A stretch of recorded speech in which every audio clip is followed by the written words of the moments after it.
Assalamualaikum warahmatullahi wabarakatuh.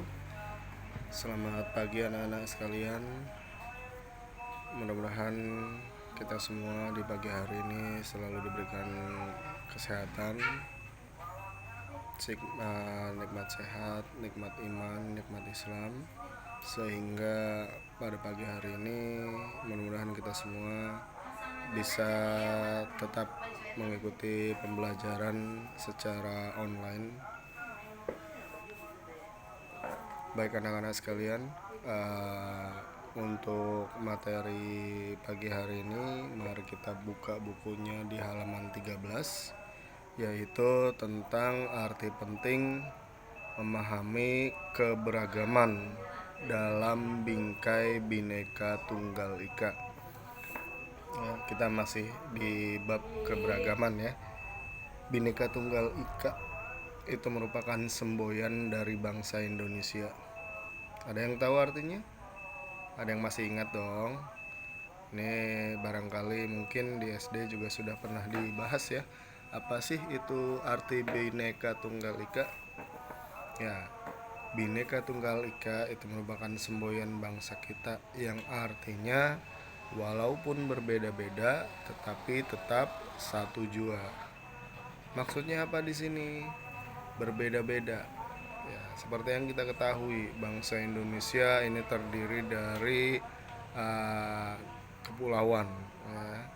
Nah, di masing-masing pulau tentunya memiliki keberagaman, memiliki perbedaan, baik itu suku bangsa, budaya, ras, agama. Nah, dari perbedaan tersebut diharapkan kita tetap satu, ya, tetap bersatu, yaitu apa? Satu bangsa, satu bahasa, ya. Dan kita ini Indonesia.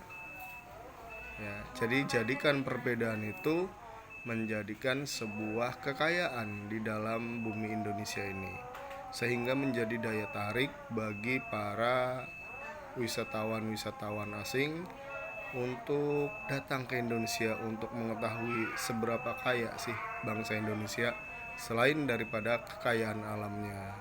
Nah, ini dia menjadi daya tarik, menjadi daya jual bagi wisatawan asing untuk masuk ke Indonesia dengan berbagai kebudayaan kita yang ada, dari berbagai macam agama kita yang ada. Itu ya. Jadi keberagaman ini dijadikan sebuah kekayaan, dijadikan sebuah persatuan. Ya. Jangan dijadikan perbedaan ini menjadikan sebuah perpecahan, ya, atau perpisahan. Ya. Nah, itu yang diharapkan dari Bhinneka Tunggal Ika. Kita tetap satu tujuan untuk memajukan kesejahteraan bangsa ini, ya. Apa tujuan bangsa ini? Seperti yang sudah kita bahas di semester 1 yang lalu. Tujuan bangsa ini tercantum di dalam pembukaan Undang-Undang Dasar 1945, tepatnya ada di alinea keempat. Silahkan kalian buka lagi bukunya, ya, kalian pelajari lagi apa tujuan dari bangsa Indonesia. Baik anak-anak sekalian, perbedaan ini terkadang menjadikan sebuah konflik. Nah, ini dia yang jangan sampai terjadi di bumi kita, ya. Jadi sebetulnya perbedaan ini rawan terjadinya konflik, rawan terjadinya disintegrasi bangsa. Karena apa? Karena mungkin, ya, pembangunan yang mungkin belum merata, kemudian transportasi dan komunikasi yang belum merata, sehingga perbedaan ini bisa menjadikan sebuah perpecahan pada dasarnya, ya. Akan tetapi alhamdulillah di Indonesia hal tersebut masih bisa diantisipasi oleh pemerintah Indonesia sendiri. Sebagai contoh, kita ambil di Aceh ada yang namanya Gerakan Aceh Merdeka. Nah, ini, ya, gerakan yang memicu terjadinya disintegrasi bangsa, memicu terjadinya konflik di dalam bangsa Indonesia ini ya. Kemudian di Papua ada yang namanya organisasi Papua Merdeka. Mereka semua sebuah organisasi yang ingin berusaha memisahkan diri dari Indonesia, ingin berusaha keluar daripada negara kesatuan Republik Indonesia. Itu akibat apa? Ya akibat perbedaan yang ada ya. Kemudian jarak juga sangat mempengaruhi. Jarak antara pemerintah pusat dengan pemerintah daerah juga sangat mempengaruhi terjadinya hal tersebut. Maka dari itu kita sebagai generasi penerus bangsa wajib hukumnya untuk kita menghindari terjadinya hal-hal tersebut gitu ya. Jadi di antara perbedaan-perbedaan tersebut, apa yang harus kita lakukan?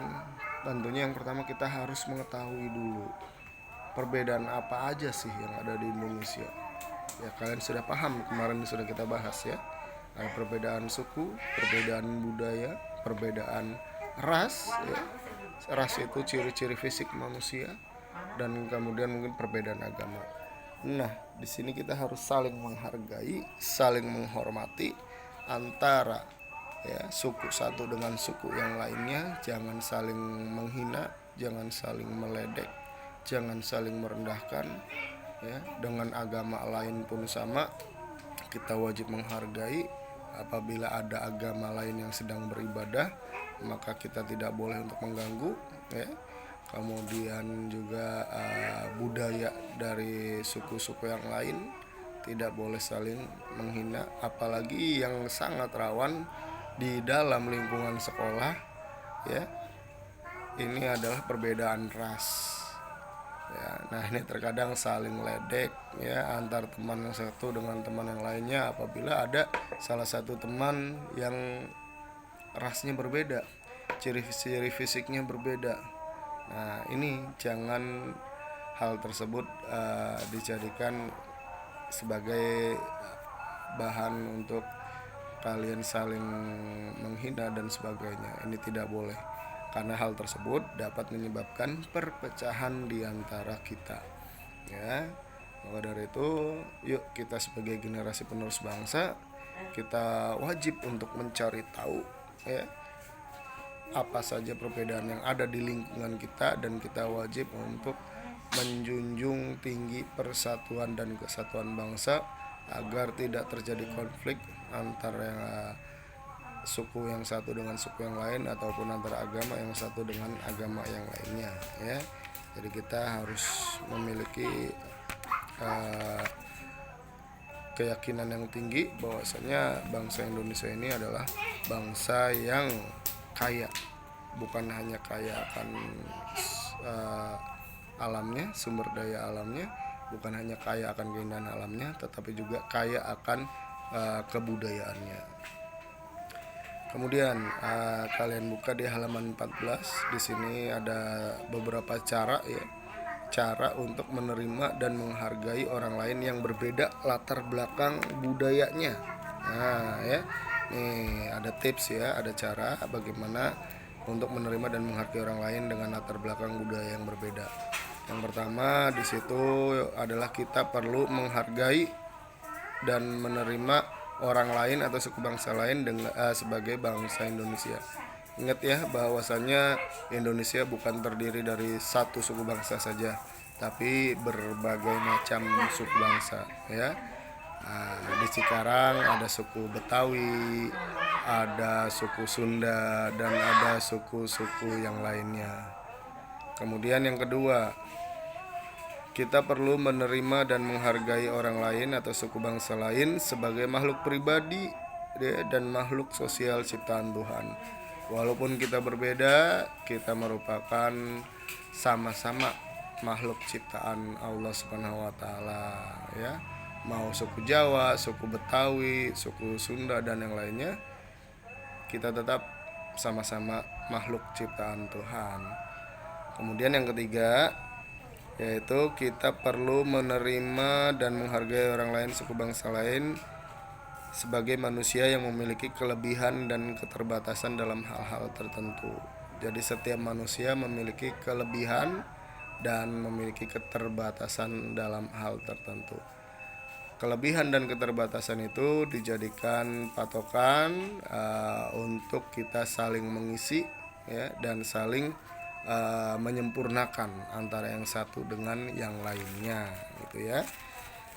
Kemudian yang keempat, kita perlu menerima dan menghargai orang lain atau suku bangsa lain sebagai manusia yang memiliki persamaan kedudukan, harkat, martabat, dan derajat serta kewajiban asasi, ya. Jadi kita harus menerima dan menghargai orang lain atau suku bangsa lain karena kita memiliki persamaan harkat, derajat, ya, dan kewajiban kita sebagai bangsa Indonesia. Semua memiliki harkat, martabat, dan derajat yang sama, ya, di mata Tuhan, di mata Allah Subhanahu wa taala. Kita tidak ada perbedaan, ya. Di negara pun kita juga tidak ada perbedaan. Si kaya, si miskin, si hitam, si putih, si Jawa, si Sunda, si Minang, si Batak, semua memiliki kewajiban yang sama, memiliki harkat dan martabat yang sama, ya. Kemudian yang nomor 5, kita perlu menerima dan menghargai orang lain atau suku bangsa lain sebagai pemilihan dan penghuni tanah air Indonesia, ciptaan Tuhan yang Maha Esa, ya. Jadi kita harus menerima nih dengan suku bangsa yang lain bahwasanya kita adalah sama-sama penghuni bumi bangsa Indonesia ini, ya. Jadi walaupun kita berbeda-beda suku, agama, ras, dan sebagainya, kita sama-sama rakyat Indonesia, ya. Iya, seperti yang tadi dituangkan dalam semboyan, walaupun berbeda-beda tetapi kita tetap satu juga. Kita beda agama, kita beda suku, kita beda ras dan sebagainya, tetapi kita tetap satu. Satu apa? Satu bangsa. Bangsa apa? Bangsa Indonesia. Satu apa? Satu bahasa. Bahasa Indonesia. Satu tanah air. Tanah air Indonesia. Nah, ini dibuktikan dengan isi daripada Sumpah Pemuda. Nanti akan kita bahas nih isi daripada Sumpah Pemuda. Ini mencerminkan pengimplementasian daripada Bhinneka Tunggal Ika. Walaupun berbeda-beda, kita tetap satu tanah air Indonesia. Kita tetap satu bangsa Indonesia, dan kita tetap satu bahasa Indonesia, ya. Jadi tidak bisa antara suku Batak dengan suku Betawi bicaranya atau komunikasinya dengan bahasa Batak, nggak nyambung, ya. Jadi apa yang harus kita gunakan? Ya bahasa Indonesia, ya. Orang Sunda dengan orang Minang, ya, bicara dengan atau komunikasi dengan bahasa Sunda, nggak nyambung. Maka apa yang harus dipakai? Ya bahasa Indonesia, ya. Seperti mungkin kalian, ya, kita orang Indonesia ketemu dengan orang Inggris, komunikasi dengan bahasa Indonesia, apakah orang Inggris ngerti? Nggak ngerti, gitu ya. Jadi kita, maka apa yang digunakan? Kalau dengan orang luar negeri, ya kita gunakan bahasa internasional. Apa bahasanya? Bahasa Inggris kalau bahasa internasional. Tapi kalau dengan sesama orang Indonesia, kita gunakanlah bahasa Indonesia. Kemudian yang terakhir, kita perlu menerima dan menghargai orang lain atau suku bangsa lain sebagai manusia yang memiliki latar belakang sosial budaya yang berbeda-beda dalam ras, suku bangsa, bahasa, adat istiadat, profesi, golongan politik, dan sebagainya, ya. Jadi tidak hanya suku bangsa, politik, bahasa, suku bangsa, kemudian budaya, ras dan agama dan yang lain, ya. Jadi perbedaan profesi juga jangan dijadikan sebuah perpecahan, jangan saling hina, ya. Kemudian perbedaan di dalam golongan politik juga sama, ya. Ini biasanya riskan di dalam pemilu, ya, antara golongan politik yang satu dengan yang lain saling ejek, saling singgung, dan saling menjatuhkan antara golongan politik satu dengan yang lain. Ini juga sangat rawan terjadinya perpecahan. Maka dari itu kita wajib untuk menyikapinya dengan bijak dan baik, ya. Mungkin itu saja yang dapat saya sampaikan pada hari ini. Terima kasih atas segala perhatiannya. Apabila ada yang kurang dipahami, apabila ada yang kurang dimengerti, bisa silakan langsung kalian tanyakan kepada saya. ya. Terima kasih. Billahi taufiq wal hidayah. Wassalamualaikum warahmatullahi wabarakatuh.